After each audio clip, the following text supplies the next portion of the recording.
Hello, everyone. Welcome back. I hope you've had your teas, your coffees, your energy drinks, and you're boosted up for the next one. So, the next panel discussion is an interesting one indeed. The term Web3 has taken the internet by the storm, and now it has actually arrived the stage of React India. So next we'll have Tushar, Sandeepan, and Anuj Chaudhary discussing all things Web3 and what is the future of it in the near ahead. So really happy to host all three of them, and I hope this turns out to be an amazing panel discussion. Finally, I made it. Awesome. Yeah. So Anuj, just so that we're on the same page, we'll just go with a little warm up and see what are your interpretation of Web3 since this word is tossed around with so many flavors and meanings. So let's just go ahead. So Web3 again. Let's start knowing what is Web3 exactly. So we know it is all about internet, and in internet era, like we started with Web 1. Back Web 1 earlier used by our armed forces from Russia and US. So those were just data storage. They can just and that wasn't like you couldn't access it. So then again, Web 1 evolved further. Then we came across all these emails and Orkut and your Google, where you can again read and write and share. Then it evolved to Web 2. Now, in this Web 3 era that is still emerging, like in making, here we can contribute, and for that contribution, we can also get that ownership of that platform. If we are contributing, so we can own that platform by getting that platform's token. So it's a like sort of a tokenization of businesses that is happening in Web 2 as well. So in even Indian government is now saying they are going to tokenize a lot of businesses. But in Web 3, these businesses are well decentralized. That means transparent and decentralized. They are using public blockchain. And when I say public blockchain, it is available to public, and all the data is visible to everyone. You can go and see it. So there is nothing hidden. No one is there to control your data or your ownership. So it is as transparent as you have your tokens with you, you have your smart contract, you have your NFTs. So you can claim that ownership. So no one is going to fudge it as well. So this is Web 3 for me.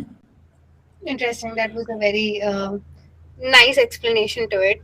Tushar, what do you think about it? Do you have any counters to this definition or something you'd like to add? Uh, Not counter, but yeah, I think of Web3 as a technology which has enabled us as individuals more options than before.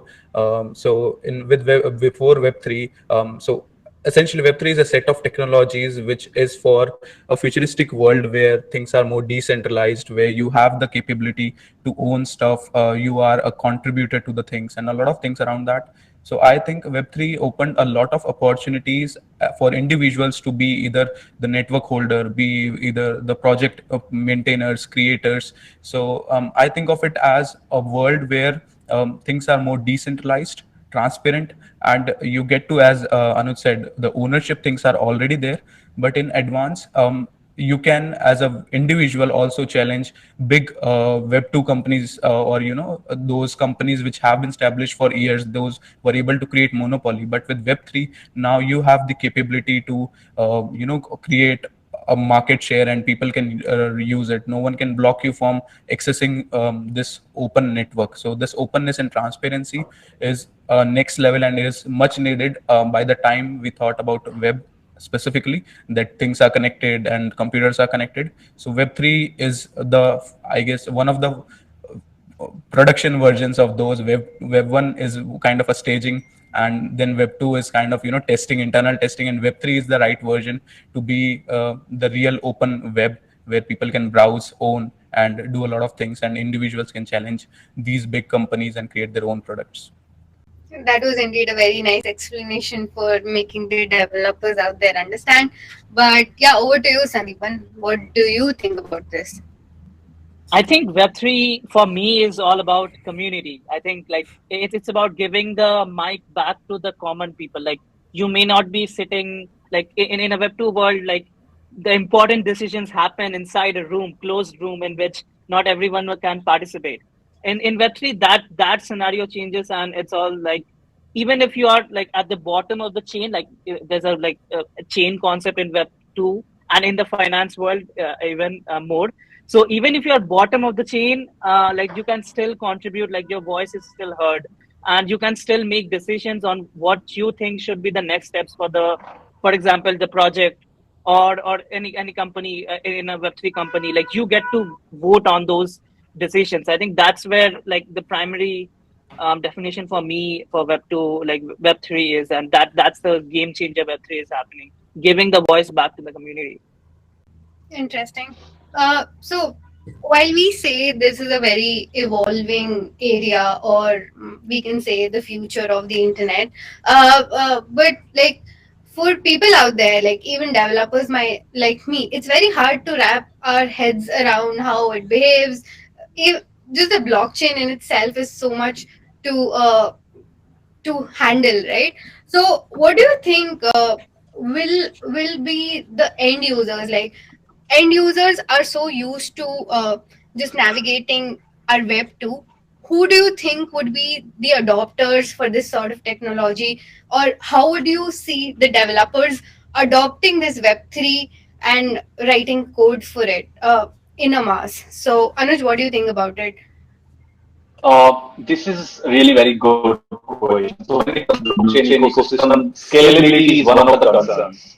So what I think, and just not thinking, and this is what I am seeing and observing right now. This is two way where the adoption will increase. One, the new ecosystem being there, right? Blockchain, Web3 companies, decentralized platforms. These folks will enable as much as talent, and these talented folks will evolve with this ecosystem and uh, enable that mass adoption. On the second funnel, existing Web2 companies, they will evolve their businesses, and then they, because Web2 companies evolving their businesses because they have already billion users, right? So it was very easy for them to increase that adoption. So whenever we see the news around Web3, some Web2 companies is getting into Web3, then we see news floating all the way. So this is because they have huge community and their user base. So when I say user base, because it will go in silos and oh, okay, we are decentralized, we would not allow any VC or any Web2 companies, right, to get into this ecosystem. Then it would be difficult for this mass adoption. So it's going to be two ways: Web2 companies evolving, emerging, and improving their platform or entering into decentralized ecosystem, and Web3 companies giving more opportunities to the young talent, and they will be coming up more ideas that will increase the adoption. Interesting. So Tushar, you are a React Native developer yourself, right? Have you fiddled around with implementing some of those things, and what challenges have you faced as a developer? And to like, how has the transition been from developing like Web 2 apps versus Web 3? How is the journey like? Would love to. So that's like very true. So I'll get started from where Anuj left. So actually, this is very true for normal users. Onboarding is a major problem for Web3, and people are still solving it, and it's still a great scope for people, developers to build out their onboarding solutions. And companies are doing it, but still, there's still a major problem. For developers, onboarding is not a big thing because we are already the problem solvers. We have that spirit to learn something, face challenges. We solve bugs in Web 2, we solve bugs in Web 3, but the skills are different, of course. And the motivation is also different. So for normal people to get onboarded, we need them to understand the importance of ownership, understand the importance of decentralization, because if they don't understand it, of course this is not going to work at all. But we have seen that this transition is going on already. People are getting into it. For developers, onboarding motivation is very simple and very easy. Some of them cares about decentralization and all. Other, Web3 is very economically rich space, so there is a lot of opportunities for you to earn any amount of number. So that is true. Now, talking about being a developer transitioning from Web 2 to Web 3, it's not really hard. Like the programming languages and the code structure is quite easy as compared to, building in Web 2. So still, if you are in a Web 3 developer, so most of your concerns, like to start off the things, it's very easy. You will feel the comfort of writing the code and doing the things. But as you get into scaling up the things, making it more efficient, trying to consume less gas and all those things, then it becomes a bit tricky and you have to go deep into the architectural ways. Another important thing about Web 2 to Web 3 developers and decentralization is also related to being the RPC nodes being centralized by Alchemy and all. So since they are also like Parity and other are doing experiments on small dots, so by which you can also, on your device, it becomes absolutely decentralized. A similar light node is running on your device directly. So I've been experimenting with that. So things are being evolving in this technology space. You have to keep learning as a developer in this space a lot. Rapidly there are new technologies, new protocols are being built. I myself is working on some protocols, so you have to be learning, but it's fun with Web3. As I said, the community is supporting it a lot. Yeah, interesting.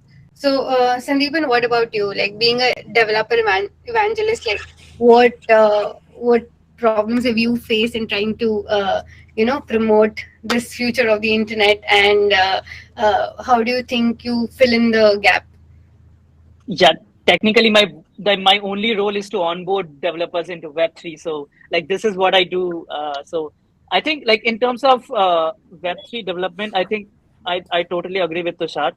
Like the onboarding of developers was not a difficult part. Actually, it's still a part in which it's not hard. It's just aren't enough people who are trying. Like there's a massive gap of hiring in Web3. Like there aren't enough people left to hire who know and understand about this technology enough. So that is why I think like we need more people, more Web2 developers to jump into this new technology, have a little bit of leap of faith that like this can like benefit them also, and the community in general also. But developer side, I think the toolings and the infrastructure is not that like different or difficult. The concepts are still same. Like Web3 runs on the internet, like nothing changes on that front. There are some other aspects which definitely you need to scale up, but other than that, I think like it's not, the jump isn't that difficult, or I would say it's much better now. I was learning Web3 2 years ago. I would say like we have like there's the number of materials, YouTube videos, guides available right now is like there's a massive difference. So like we are right on the right path, I would say. Yeah, I'm sure you can find some good Web3 developers through this React India conference and Hopefully. on Polygon. Yeah. So that's interesting. That's interesting to know about the developer part. Like, but one question, like when we're talking about Web3, we can't do away without talking about dApps, right? And one interesting thing that always comes to my mind is, well, we say dApps are built on top of the ETH network. Now, since it's built over the ETH network, is it actually centralized? Like, would it actually be called centralized because it's developed over a layer, and ETH again becomes a central point? So what do you think about this constant battle between centralization and decentralization? Maybe Anuj, you can go ahead. Yeah, sure. This is a great question. So when we say centralization and decentralization, so I see that there is nothing 100% decentralized in the ecosystem, because right now it is in making, and we know who is the founder and CEO and committers we they call them, and Sherpa some foundations are saying. So they just not using the words co-founder and CEO now in Web3 companies. But we have some sort of a centralization. I would say it's a hybrid, like a bit of centralization, bit of decentralization. So the data is available again decentralized because it is public, it is open source. So whenever I say that something an open source platform, so I can say that is a Web3 or decentralized. But in my sense, the true decentralized is only one thing, that is Bitcoin, because no one is there to claim that I built this is mine, right? So I think that is exceptional case in this ecosystem. And if in future we could see this, that anonymous folks coming and building protocols or blockchains, and they are not taking credit, but they are just entering in the ecosystem, owning some of tokens and create and leave it. So DAOs is the thing that gonna solve that problem. So I think the DAOs would be providing us that real decentralized flavor. So right now, dApps are building on top of Ethereum or other layer one blockchains. So still like there are some sort of like centralization over there. But again, because the data is available, it is public, so it is not completely centralized. So I would say it's a hybrid version of Web 3. So I can say this Web 2.5. 5:30 start किया था हमने. So, I mean that's interesting. Sandeepan, what do you have to say? Like you work at Polygon. What do you think about all the like? How would you see developing something about this battle between centralization and decentralization? See, this is a battle which has been going on for day one. I would say, like it's the definitions between decentralization and centralizations are very, like there's a fine line between that, and there's always a debate about what is centralized and what is decentralization. I think on the note of decentralization, it's not much more about that's my belief, is not about identity or the co-founders or like founders or who are behind the network. It's more about openness. So like if I am if I want to build a platform, do I need to ask permission from anyone? Do I need to go and sign up for anyone or give my data or give my credit card details? Like, do I need to do these details? No. That's where a level of decentralization comes up, that I can just go and deploy a public, a blockchain app on a public network, and like it will be deployed without any permission, like permissionless. I don't need to ask anyone, and it will be open for the entire network to participate in. I think that's where the decentralization comes up, and that's where like we have made a progress. There's definitely a lot of progress that needs to be made around decentralization, and that's where like the next level of products coming in with zero knowledge technology and all, which even we are developing in at Polygon, and also like a couple of other companies. So that's when the next level of it's a step by step technology. It's not that today we are living in Web 2 and everything is centralized, and tomorrow we wake up in an entirely decentralized world. So there's a step by step gradual progress, but I think that's how we will move on from Web 2 to Web 3. Yeah, I mean that's a good take. But Tushar, over to you. When we talk about developing over Web3, right? One of the question that always remains is how scalable it is to code on Web3 in terms of code scalability. You're maintaining maybe when you work on dApps, there's one thing you can do, and you can't go back and edit that code as they say. So, what do you think about the entire developer experience? Because we developers love to make mistakes. I don't think we would not want to go back and make some corrections here and there. And so, what do you think about that experience, the dev experience? Yeah, so specifically, developer experience is a very now times it's been very improved and it's very good. We have good testing for all the codes what we do, and it is easily maintainable. So when it all started, like if you want to as a developer you tend to make mistakes and decentralization and these things. So you all start with a Web 2 front end and a Web 3 backend, which is on Polygon or Solana or any other different chains out there. So the smart contract, the code which we push on these blockchains, for if you are building a personal project or you are just figuring out things, so it has to be anyway that like the smart contracts are designed in a way that every function, every method has to be very simple in nature and has to do one simple objective. So that makes it already quite simple, but there are still issues, as you said, that there are a lot of problems which developer might make in these smart contracts. And again, there comes also like with these problems comes the beauty of Web3, that things are very open source. I can see the code of the biggest popular blockchains and these things out there, and I can pinpoint the mistakes. So one single developer can make mistakes, but I can assure you that 100 people developers cannot make the same mistake. So there are a lot of auditing companies which have been there to audit the smart contract and make sure things are active or not.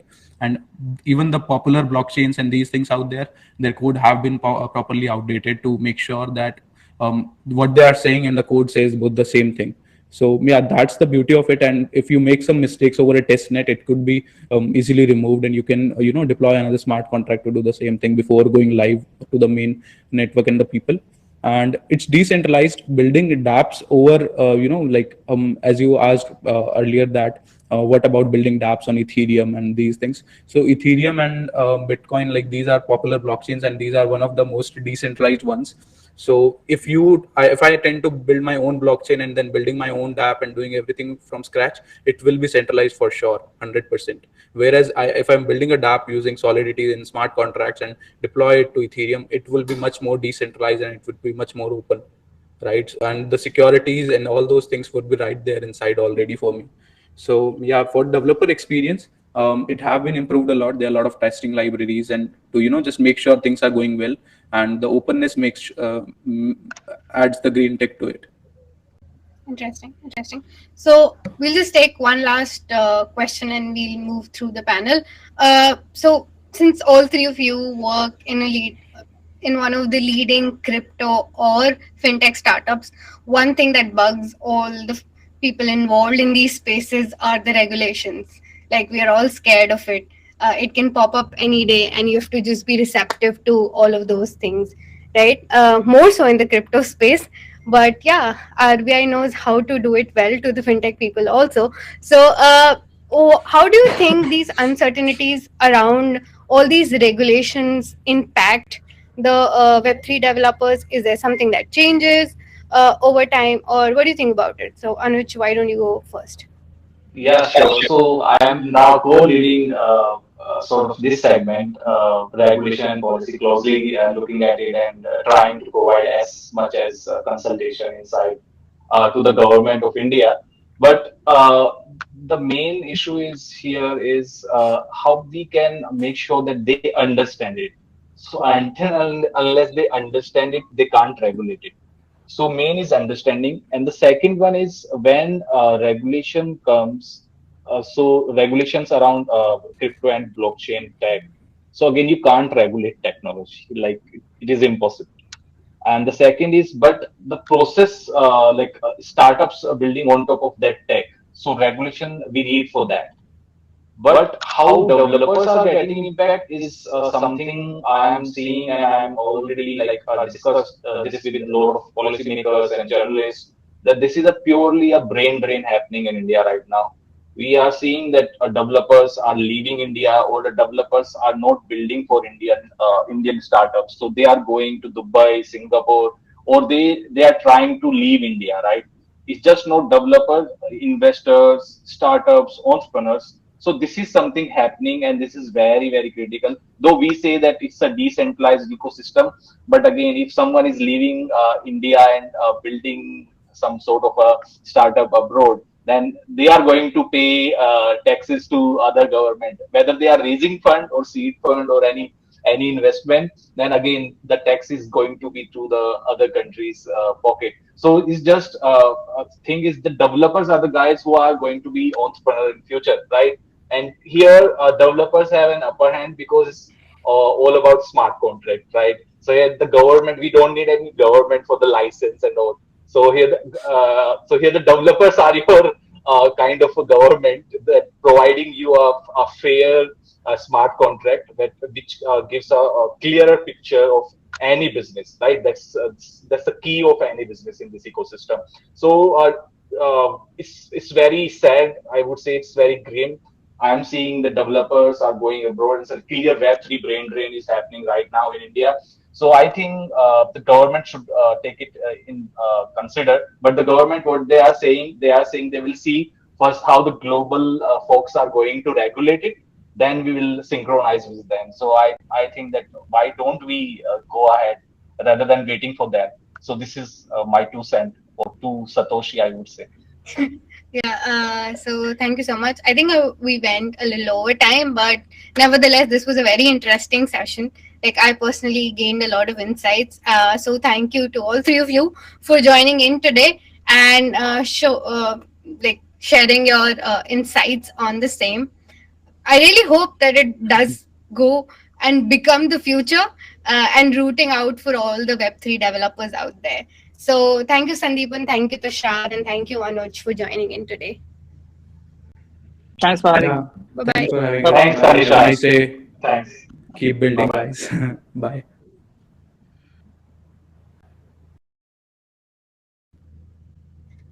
So, folks, that was one interesting panel discussion on Web3. I hope you had a lot of insights to take away.